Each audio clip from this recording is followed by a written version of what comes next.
Hello, KFC SuperCoaches, and welcome to another big edition of KFC SuperCoach Live TV. It's me, the Phantom, the Dream Team, are back again, the Phantom and the People's Champion, Dan Begala. And this week, Dan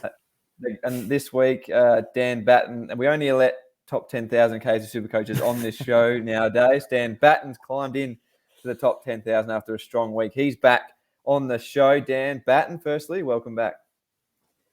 Yeah, good to be back. I actually had my worst round. I was about 7,500 a week before, so it would have been great to go on after scoring 2,300. But I had a lower sort of round 2,163 this week, so I'm just inside the 10K. So I just meet the criteria, but fingers crossed I can hold on without making some upgrades. Well, as you're a rookie man, so body of work suits with you. You're in after a body of work, not just the 1 week, and of course.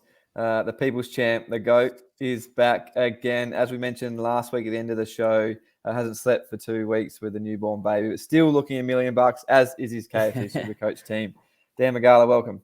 Gents, thanks for having me. It's good to be back. Actually got 2 shout-outs to make from the start. I actually saw Kyle pop up. That's one of my friends there, so that's one of them. But on the weekend, I was just walking around a Mornington Peninsula golf course with the little goat, the mini goat, Henry, and this bloke was cutting Strava times like you've never seen before, 3-minute 30Ks, zipped by me, and then he stopped, turned around, and he said, "G'day, goat," and he kept going as he was applying some serious speed to his Strava run around the Flinders golf course. I think he would have done it in about 12 minutes. He was flying, but don't know who it was. It could have been that George Zippalatos, I'm not sure, but someone yelled out to me, which is one of the probably the biggest highlight I've ever had being a part of this journey with the Herald Sun. But the other one is actually the Nathan O'Driscoll decision last week. I think everyone would have lauded what was a really good trade move by us all, like 105, absolutely cruised across that wing. And I've actually got the verbatim here from my scout, and that's Jeremy, the future mayor of Warrnambool. He said, "Nathan O'Driscoll will play like Gaff,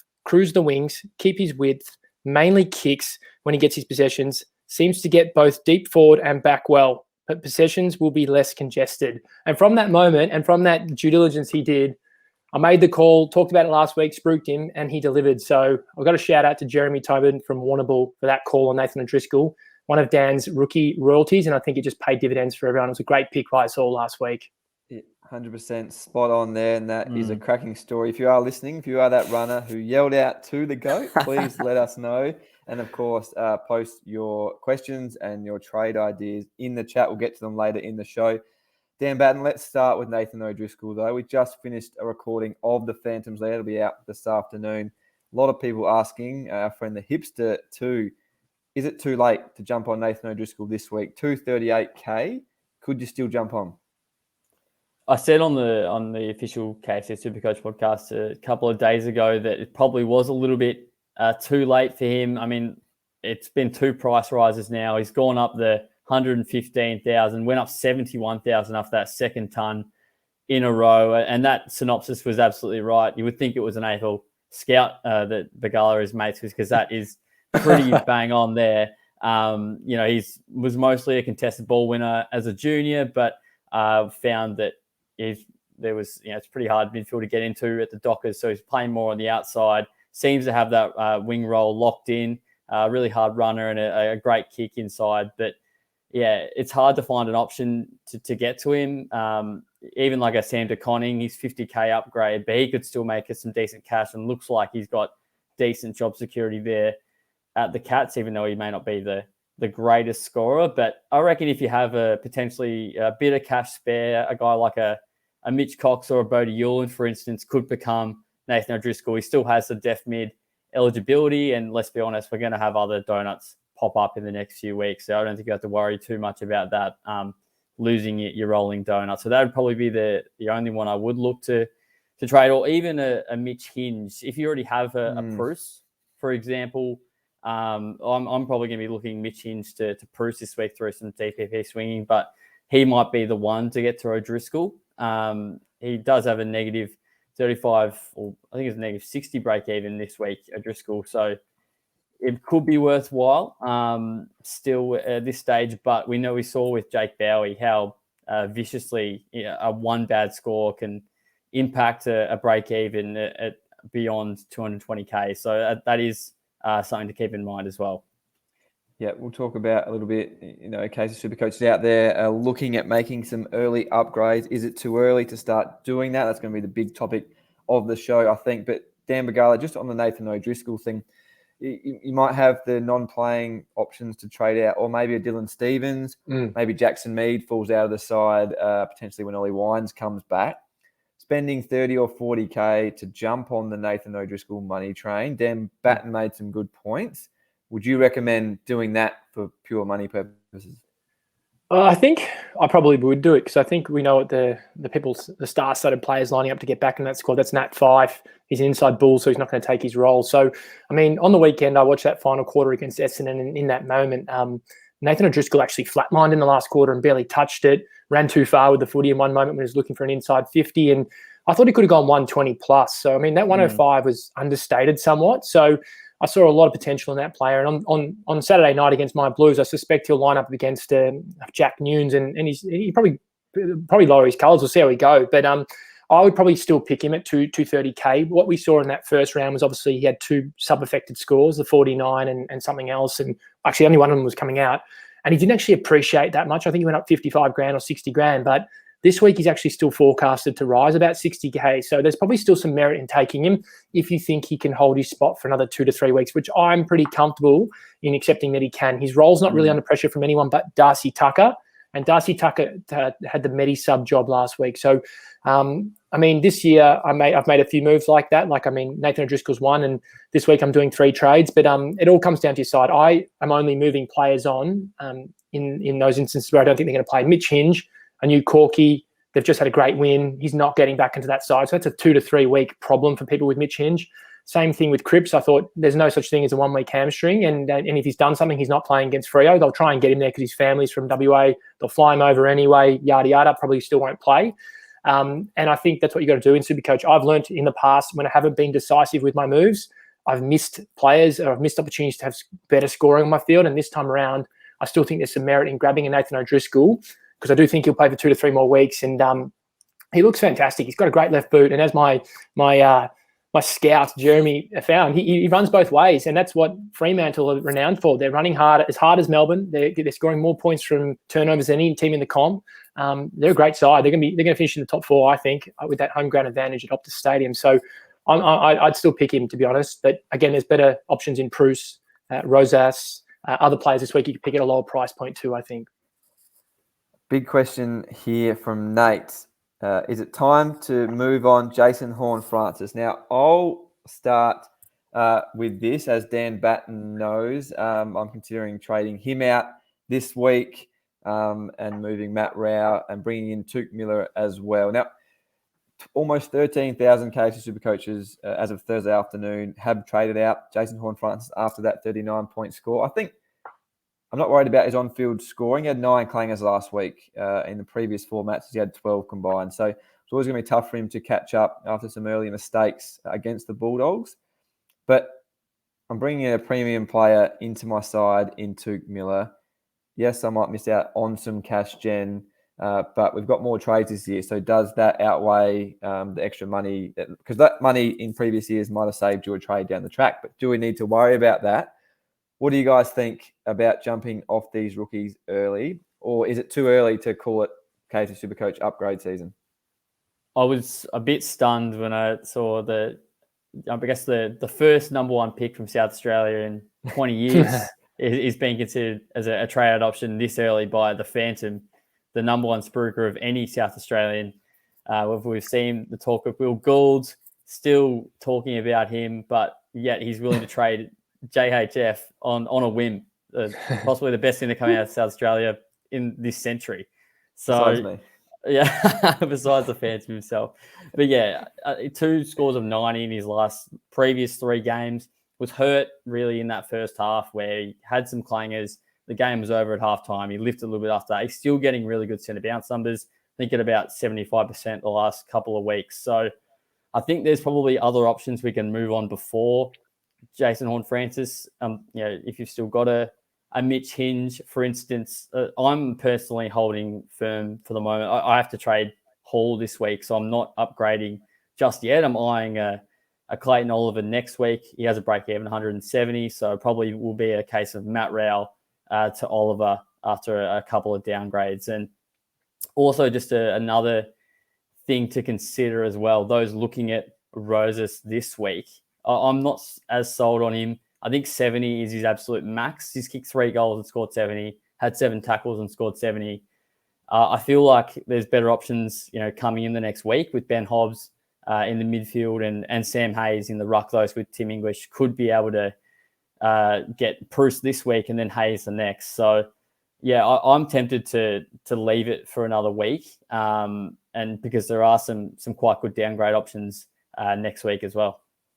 Yep, some very good points there. And I agree with what you're saying about Jason Horne-Francis. I think he's going to bounce back. I think he's going to make more money. But I'm getting Took in $590K. I'm going to do Clary next week, hopefully. So I don't think I'm losing in the long run. Dan, what do you think about going hard and pushing through the upgrades at this point? Well, I think it comes down to your circumstances. I look at your side and I think your top 1,200 teams or 1,400 teams, like you're absolutely flying. And I think if you want to keep up with that peloton or outperform the peloton, you really have to push the pedal down and make some aggressive trades. And that is a great trade. It's probably accretive. It could be up to 50 points a week. You outperform JHF. Like if he averages 130, like we think Took will, and JHF averages 80 until the season's over, you're applying 50 points per week. And over the course of 15 games, 700 points, whatever the number exactly is. So I think there's a lot of merit in doing that. My side, however, I've got bigger fish to fry, and that includes Aaron Hall. A bit unlucky with the injury he had. He was going to go 150, no doubt. That was pretty stiff, but I'm going to move on Hall. I'm going to move on Stevens because I can't see him getting a spot. He didn't really outperform in the VFL on the weekend. I thought Gould had a better game according to the stats, and I think JPK will slide straight back into that team as the medi sub, from the medi sub to the ones. And then the other move is I've got to bring in Roses, most likely for McDonald. I'm pretty much done with those boys. The BEs are pretty much on par with their averages, and I think there's probably better upside on a Roses. Like he's doing the defensive stuff. Rankin's not really flying, and I think Roses had a few mares last season that have got him ready for AFL season this year, the rigours of that. But in your position, I'd probably I'd pull the trigger because I've actually shifted Jason Horne-Francis via DPP to my bench. He's the starting emergency now. He's my 10th mid, I think it is, or it's 8 mids, can't remember. I've gone blank. He's my starting emergency. So I don't really want to play him. The volatility on Jason Horne-Francis is way too high. He's either 70, 90, or he's 39 on the weekend. So I'm trying to move those blokes off the field as quickly as I can, and I've done that. My back line is reinforced now. I've got Dacos at D5, and I've got Nathan O'Driscoll at D6. And then in my forward line, my worst player is Hayes and Zeri, and they're both ruckman. We know ruckman score just walking over the white line. They start the game, they walk out, they get 85.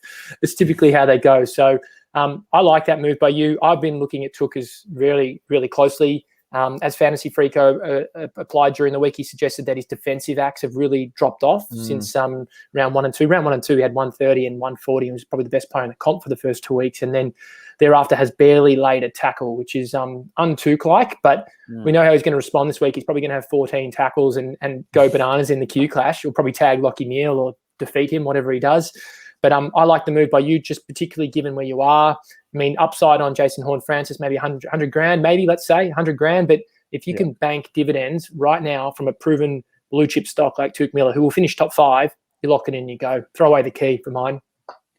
Yep, very good. I'll take that on board. I think that's the way. That was my thinking as well with the move. But you both have Aaron Hall. Plenty of Aaron Hall owners out there. Disappointing day on Good Friday. What are you thinking? Who are your top replacements in defence? Yeah, I think it's a pretty easy decision for me. I didn't start with George Hewitt, was tossing up between Hall and Hewitt for Whitfield after round 2 and went with Hall, which was a bit of a regret in hindsight. I just thought that, Hall was a more bankable top 6 option, but Hewitt looks like he could be the number 1 guy in defence this year. Every single game he's gone under 110, the low score of 111, which he's scored twice this year. So he's locked in for me. Yeah, to Bat's point, pretty stiff. Aaron Hall was 43% TOG and 71 points. I know there was a few blokes out there querying how his points kept escalating in the second half when he had an ice pack applied to the top of his hammy. But I think I'm going to, I like the idea of chasing pods and chasing blokes I think can make the top 6. And I'm not going to pick him, but Alex Witherden's role is very nice at West Coast. They're getting pumped every week. The ball's down there every week, and he's sharing the kick-ins with Hearn. But I think the decision will be I'll probably go Sicily, I think, at 506K. Yeah. Probably should have started him. Got weary of some stuff I saw about COVID on Twitter 2 days out and end up restructuring my side, which is quite funny. But I think I'm going to bring him in because that first quarter, he's playing on one of the most lethal forwards in the comp, and he was defending him and then intercepting on him. It was just unbelievable. It was like one of the best quarters of football I've seen from an agile defensive player. And just thought I've got to lock this bloke in because at that price, he's pretty much what George Hewitt is to me, to Dan Batten. So I'm just doing the same thing, closing that position out. I'm adamant he'll finish top 6 to 8, and that's not a bad decision at 506K. Then subsequently, I look to get at 5 and 6. I'll probably try and get Lloyd, and I might look at a Witherden, or I might just try and get Jack Crisp, who's in everyone's side and looks to be stepping up his performances week on week, which is a good sign for owners. Yep. Any interest or thoughts about the new dual position defenders? If you didn't have already seen them out there, you can see the 49 players had a position added to their name this week. Checking all the full list and now winners and losers and what it all means for your KFC SuperCoach trades online now. Scott Pendlebury and Dane Zorko, two of the big ones moving into defence. Scott Pendlebury averaged 105, I think. Not going to trouble the top 6 or 8 in the midfield, but brings him into the equation in defence. Any thought about him this week, Dan Batten? Yeah, he was probably the one when the list was released, him and Luke Parker for me, and also Lipinski up forward, that would sort of interests me. I'm probably going to wait a little bit on Pendles. He was tagging on Thursday night. Just want to get a sort of assess his role. George Hewitt is just rolled gold at the moment, and he's only 516K and is going to keep on rising. Pendles, on the other hand, is 535. He doesn't mind winning an Anzac Day medal. He could end up with another one around his neck on Monday against the Bombers. So he is one to watch, I think. And yeah, I think at some stage he'll be in my team, but I'm going for Hewitt for now. But I think if those who do have Hewitt, he's a really nice pod that could really set you apart, particularly because he loves playing on Anzac Day. Yep. Speaking of Anzac Day, one here for you, Dan Begala. Larry says, what about the elephant in the room, Mr. Grundy? I know we shouldn't trade primos, but Brodie Grundy, obviously one of his lowest scores in a long, long time last week. What do you think, Begala? Yeah, I was chatting to my mates, same guys from the scouting group, but I think I shorted the wrong ruckman. I shorted Max Gawn, and it's hurting week on week. But I do have Tim English, and he's scoring on par with Max, and he saved me 200 grand, which was pretty amazing. And it looks to be he's actually the number one ruck and forward at the moment, which is pretty amazing. But I think you're just going to have to stick fat a little bit with Grundy. I think, Darcy Fort and was it Oscar McInnery? I don't even know if he played, but they're not exactly nicked out at their prime, and they sort of really withheld his scoring. So that was a bit of a worry. But again, conditions up on the Gabba are very dewy, and it was a very dewy night. Hard to pick the ball up. Not that easy to win the contested footy, etc. And I thought he just wasn't flash around the ground. And I thought, for me, I'm just going to hold it. I went through his numbers. I actually went back and chatted to my friends in Pretty Inner Sanctum group, and I sort of said, since he hurt his neck against Geelong with Reece Stanley, I think, pulling down that marking contest, he sort of hasn't been the same Grundy. Late last year, his performances weren't really scaring the scorers, I guess. Because I shorted him last year after that injury, and he didn't really fire after that. So, I hope he's well, and I hope his body's back to its best. But I guess he's not that rock star Grundy that we're accustomed to, really bullocking and blowing other ruckmen up. I'm a bit worried about that. But maybe it's the coaching merit of Mcrae. Maybe he wants him to do different things and not be that 30-possession mobile ruckman like Bucks had him doing. But for me, I'm holding. I can't keep shorting my ruckman, but there will come a point. What if Hayes averages 95 and we have to bring him in next week and play Bruce and him at R1 and R2? So I think also through the rucks, there are a lot of good rookies coming through. But for me, I'm probably going to play. For this week, I'll probably play Grundy at R1 and Bruce at R2, and that's what I'll probably do with Dixon and Hayes oscillating between the forward and the back line.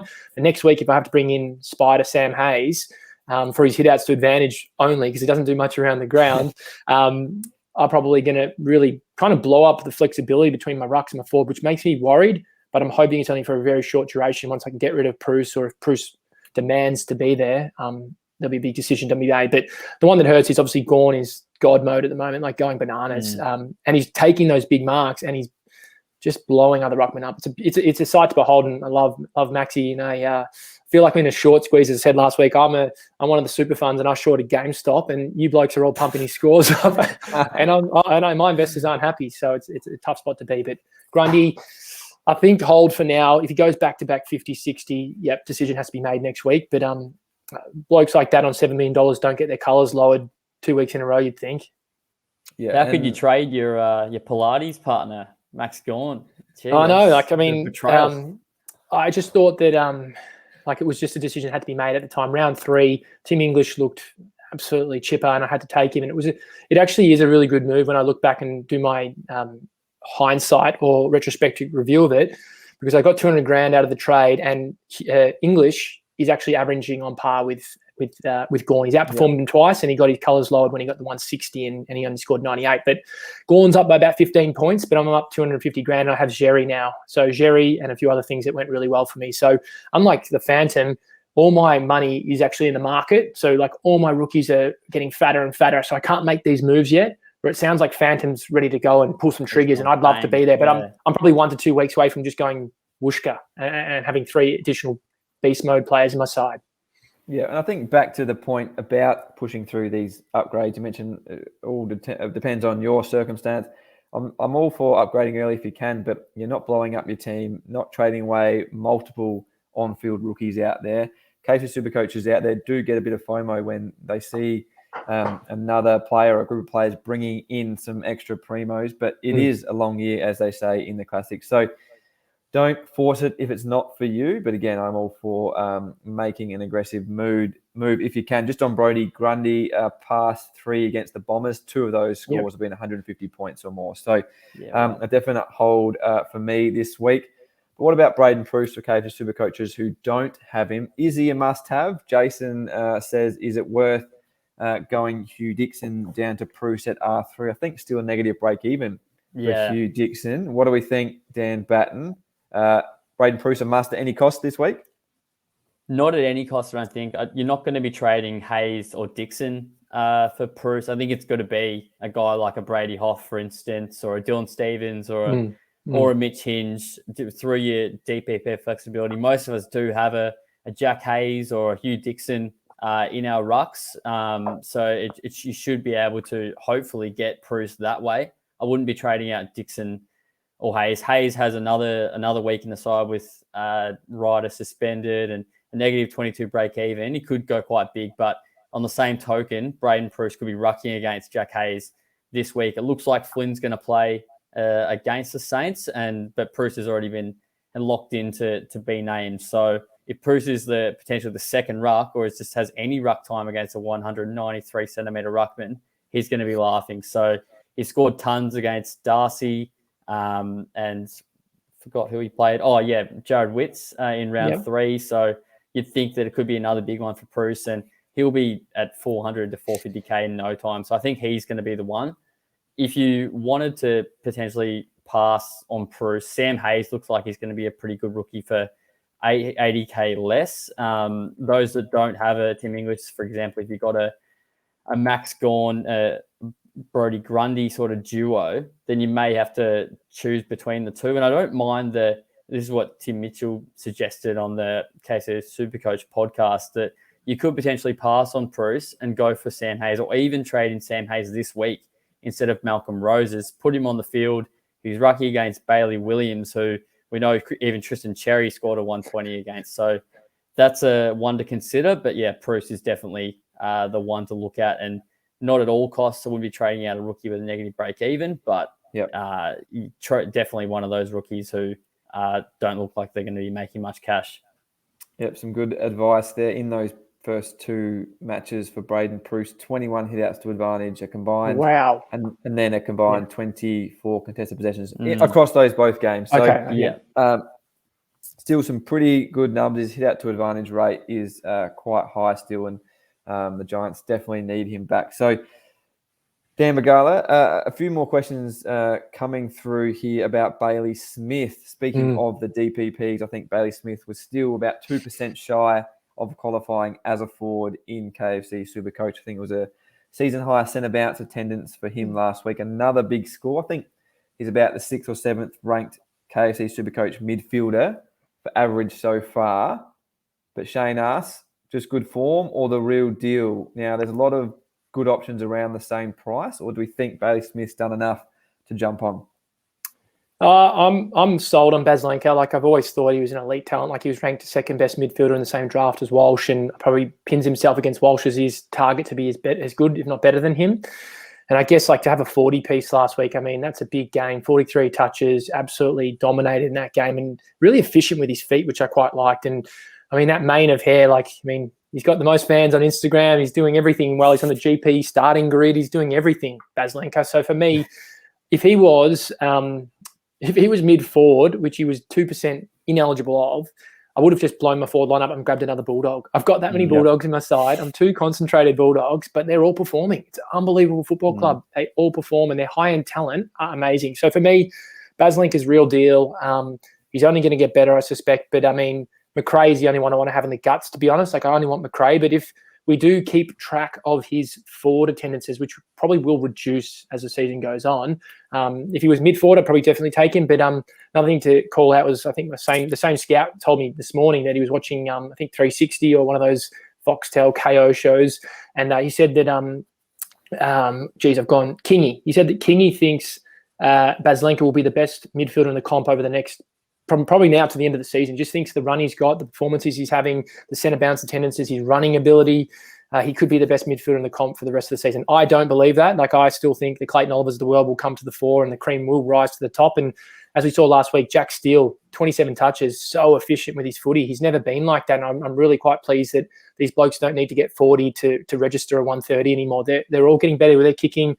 They're finding more time in the field because they're improving as players, and they're just using the footy better. So it's a great time to be playing because the top-end talent is just pressing, and it's quite exciting. And I think Baslenka will finish top 12 midfielder. I don't think he'll finish in the top 8, but top 12 is a really great pick and still should be in your starting squad if you can get him in.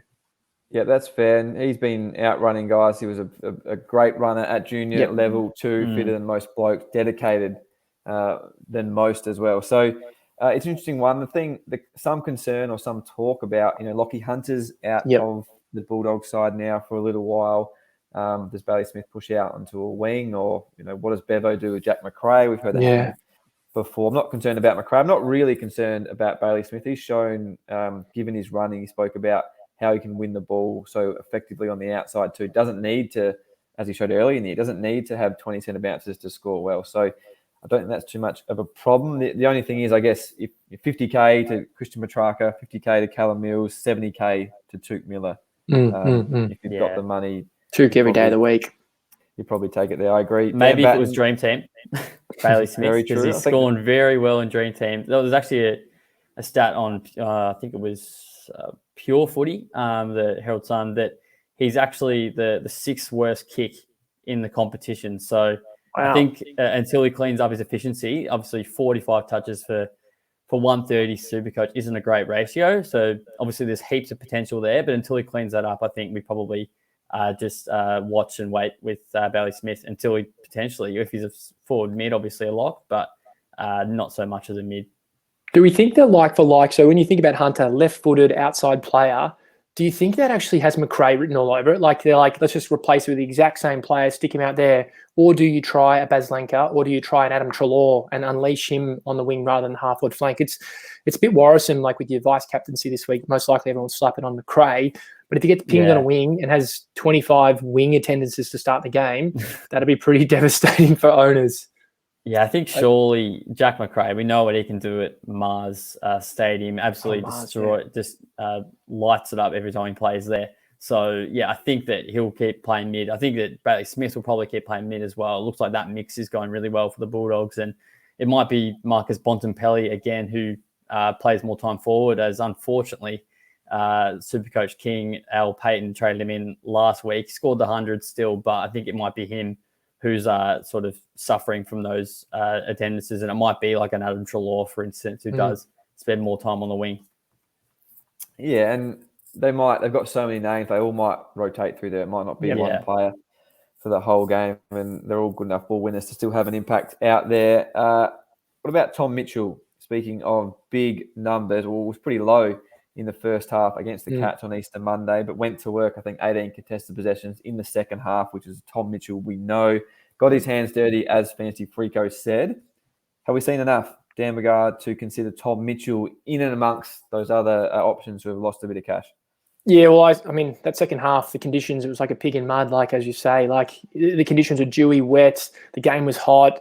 He just went to work in his prime role, and that's in the guts as the number one mid. And I thought that was really good by him to step up and really fire it off, because I looked at his score at halftime and said, what is going with Titch here? And then absolutely lit it up in the second half, kicked a nice goal and won the game. But, I mean, jury's still out.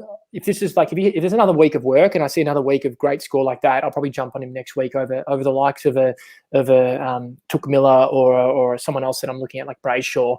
But I think that discounted midfielders like that, who have probably started slow, and Jack Steele's done that in the past, and even a few other midfielders have done it. You just got to lap him up, fill the bucket up. You know he's going to finish top 8, because I don't think a guy that's been top 8, top 2 probably for the last 5-6 years, I don't think they just forget how to win the footy and score well in SuperCoach. Like, he's had a bit of a rough trot with the newbies coming in. And as I said last week's pod, these boys like Ward, McDonald, they're going to run out of puff, mate. They're going to get so sore in the body, the groins, the hips, the abductors. It's a tough game we play, and they back up after 6 days and fly into state quite regularly. So for me, battle-hardened Titch with a Brownlow around his neck, I'm going to back him in, day out, and know that he'll come back and he'll be 650 grand in a month's time. So I do think there's definitely some merit in taking him, and he could be a really good pod, a pod with huge upside. And I don't think teams are tagging the likes of Tom Mitchell. I think they're just going to go head-to-head with the Hawks midfield. So I like that second half, but to the caveat that the conditions did suit Tom Mitchell to a T. Wet, dewy, and an Easter Monday foray. Yep, interesting one there. We spoke about Jack Mcrae down at Mars Stadium. It's time to talk KFC SuperCoach captains for round 6. What are you guys thinking? Is, given his form there, he's playing the Crows, do you just make sure of it by VCing Jack Mcrae on Saturday afternoon? Yeah, I think so. Averages the 135 points down at Mars Stadium. Just loves it in the cold there in Ballarat. So, and obviously the gold mine. Yeah, that's right. And 2 150s in a row. So I don't think you can go past Jack Mcrae. I wouldn't be worrying about him getting on the wing. I think even on the wing, he's going to be winning plenty of the footy. So, yeah, VC for him. It's a little bit of a toss-up who you go with for the C. Beyond that, even a guy like maybe Angus Brayshaw, for those who have him, it would be a bit of a risk to go Brodie Grundy, but he could be a decent pod. One I don't mind if you want to go the C into Mcrae is a Jack Steele on Friday night, or even a bit of a smoky in Braden Preuss, who could be racking up against Jack Hayes on Friday night. So, yeah, they're probably the ones I'm looking at the moment. But, yeah, I'd say probably VC Mcrae into a Lockie Neal as the captain against the Suns. Hopefully he doesn't cop a tag. Stop bearing the lead there, Dan Batten. There's only one VC option on Friday night. In the prime time, Friday night, Tom Green at home in Canberra. VC for me. Again, the only thing is how much, if he scores 130, you have to take it. But you've got Jack Mcrae down at Mars. But I think I have to go Tom Green into Jack Mcrae as C, get the VC and C combo out the way early. You said to me, Dan, you were there at the MCG last weekend, should have been a 150 kick straight, which he has been doing for most of the year. So I'll go with my man on Friday night, Dan Begala. Anything different from you? No, I think down at the Ballarat gold mine, you've just got to throw it on Mcrae. And the best part about Mcrae's schedule is it's the first game off the rank at 145. So you can definitely nurse your loopholing really well and not blow your side up and have a look at the game before. But I do like, I mean, you've talked about the homecoming of Tom Green to Monica, but I think little Jackie Steele also originates from the Australian Capital Territory. And I think, I mean, I'm not going to do it on Friday night because I'm too worried that Lockie Ash goes to him, even though Leon said during the week that he doesn't suspect Ash will go to him. I think Ash could go to Sinclair. Like, he's just been dominating in the midfield and really electrifying out of there. And Ash is known as a bit of a running defender and a running defensive mid. The other one is then just I probably go Neil, even though there is the worry in the Q clash that someone does go to him, like a Matt Rowell or a Toot goes head-to-head. I'd love that if that was the case. Or I'm going to slap it on Clayton Oliver to just light it up against a decimated Richmond midfield outfit and go, look, mate, 160s on the cards for you tonight. Just read Max's taps and it's all yours. And if you go through Clary's games, like, I mean, I think Clary has been very unfortunate with the clanger count. Like his clangers in round one, he had 8 clangers. I think he had 6 or 7 clangers last week. If they get halved even, he's averaging 130, 135. So he's probably one of the best mids in the comp. So I'm going to go Mcrae into Clayton Oliver most likely, with Neil the Smoky as well, if I get the cojones to take a punt on him on Sunday in the Q Clash. Very good. To finish off KFC SuperCoach live TV, of course, as we do every week, the KFC SuperCoach Zinger of the week. We've got a couple here. We're going to go for a few. Now, this does come up a bit on the show. We need to ask him, the GOAT, did the GOAT purchase a new house? Definitely still loves his artwork regardless. You're in a new room, got some new artwork. Wow. Tell us a little bit about it. Or is it a new place?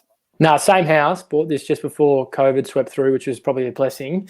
But it's the nursery. It's the baby's nursery. I just had to get away from mum so she could have a nice sleep, and I didn't wake her up with my dulcet tones and my laughter and the laughter we've had in here. But it's the same house, but this is the baby's little nursery. It's pretty cute, and we've done it all up, but they don't really go into here till the 6-month mark. So he's living in the bassinet next to us, but it's a beautiful old Art Deco house that we just lucked on at the start of COVID a couple of years ago, which is great. So enjoying the place. Thanks for the shout out, Aiden. Yeah, we don't like pinpointing players. We ever do that in KFC SuperCoach. It's just a game. This is a little bit funny one here for Touk Miller. He's a great player, won't be affected by this. But Alex, my granny puts more tackles while she's waiting in the bargain bin at Savers than Touk has done in 8 quarters of footy.